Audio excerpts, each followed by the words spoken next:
অথচ আপনি আমাদেরকেই গালি দেন। কেন ভাই এটা? গান বাজনা এটা কি আমাদের নীতি? ইহুদিদের নীতি, খ্রিস্টানের নীতি? আপনার বাড়ি তো গান বাজনা বাজে, আপনার বিয়ে শাদির মধ্যে গান বাজনা বাজে, তাদের নিয়ম অনুসারে বিয়ে শাদী হয়। কেন ওই সময় যখন আমরা কথা বলি আমাদেরকে কেন মৌলবাদী ট্যাগ দেওয়া হয়? ইহুদি খ্রিস্টানদের সর্বপ্রথম সব থেকে বিরোধিতা আমরা করি আলহামদুলিল্লাহ। কোনোদিনই তো আপনাদের মুখে কোনো প্রশংসা শুনি না, কিন্তু রাসূল সাল্লাল্লাহু আলাইহি সাল্লামকে অপমান করা হয়।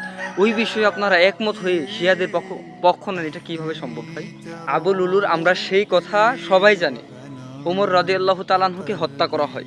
এর পরবর্তীতে উসমান রাদিয়াল্লাহু তাআলা আনহুকে ওই হত্যাকাণ্ড অনুযায়ী তাদের মানে উসমান রাদিয়াল্লাহু তাআলা আনহুকে খেলাফতকালে তাকে হত্যা করা হয়। এই দুইটা হত্যাকাণ্ড কি আপনার কি মনে হয় এমনিতে হয়ে গেছে?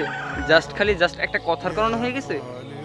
ওই আকীদার কারণে, ওই বিশ্বাসের কারণে তারা উসমান রাদিয়াল্লাহু তাআলা আনহুকে হত্যা করা হয় এবং উমর রাদিয়াল্লাহু তাআলা আনহুকে হত্যা করা হয় পরিকল্পিতভাবে। এখন যখন পরিবেশ বিশৃঙ্খলা তৈরি হয় তখন তখন আলী রাদিয়াল্লাহু তাআলা আনহু তিনি খেলাফতের দায়িত্ব পালন করেন। কে আপনারা কি এটা জানেন না? শিয়া। আমরা কখনোই সুন্নতের বিরোধিতা করি না।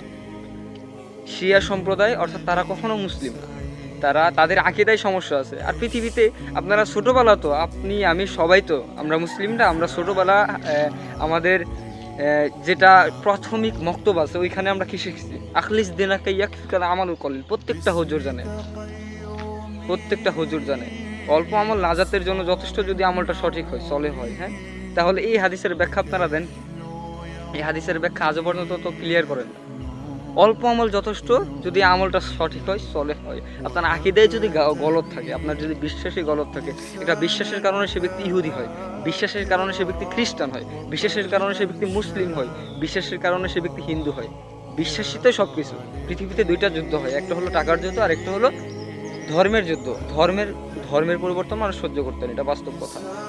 আসো সেই কথা, যে কথা আমাদের তোমাদের মাঝে এক।